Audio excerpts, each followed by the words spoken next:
İşgalci Çin'in davetiyle Doğu Türkistan'a giden ve orada yaşanan Müslüman soykırımını görmezden gelerek katil Çin'e övgüler dizen İslam İşbirliği Teşkilatı heyetini Dünya Uygur Kongresi kınadı.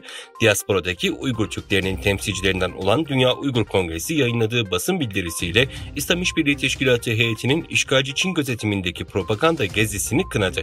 Dünya Uygur Kongresi Başkanı Dolkun İsa, İslam İşbirliği Teşkilatı, Uygurların herhangi bir dini veya kültürel baskı olmaksızın özgürce yaşadıklarını gözlemleyebileceklerine inanarak Çin propaganda makinesine tuzağa düşüyor dedi. İslam ve Uygur kültürünü ziyaretçilere sergilenirken milyonlarca insanımızın dinlerini yaşaması yasaklanıyor, kriminalize ediliyor ve cezalandırılıyor. Bu ziyarette İslam İşbirliği Teşkilatı Doğu Türkistan'daki Uygurlara ve diğer Türkiye Müslümanlara karşı devam eden soykırımı tamamen göz ardı etmektedir ifadelerini kullandı.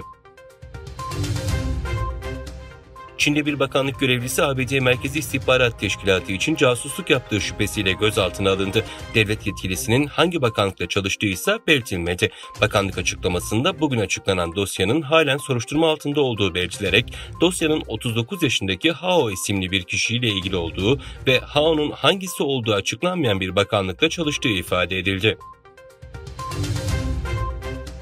İşgalci Rusya'nın Ukrayna'ya yönelik başlattığı topyekün işgal girişiminde Çin her ne kadar tarafsız olduğunu iddia etse de batılı devletlerin elde ettiği belgelerde Çin'in Rusya'ya yüksek seviyede askeri yardım sağladığına dair bulgular ortaya çıkmıştı. Kırım Haber Ajansı'nın The Telegraph'ın 20 Ağustos 2023 tarihli araştırmasına dayandırdığı habere göre Çin'in Rusya'ya helikopter, insansız hava aracı ve metal teslim ettiğini, Rus şirketlerinin füze sistemleri, kompakt ekipmanlar ve bombardıman uçakları dahil Çin'den on binlerce askeri sevkiyat aldığını ortaya çıkardı.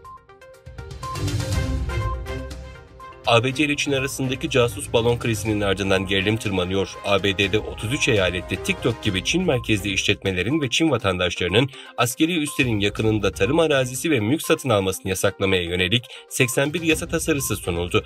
ABD bu adımı Çin'in casusluk operasyonlarına karşı attığını öne sürerken Çin'den kınama geldi. Toprak mülkiyeti yasasına karşı çıkanlara göre bu girişim ABD'de Asyalı nefretini ve ırk ayrımcılığını körükleyecek.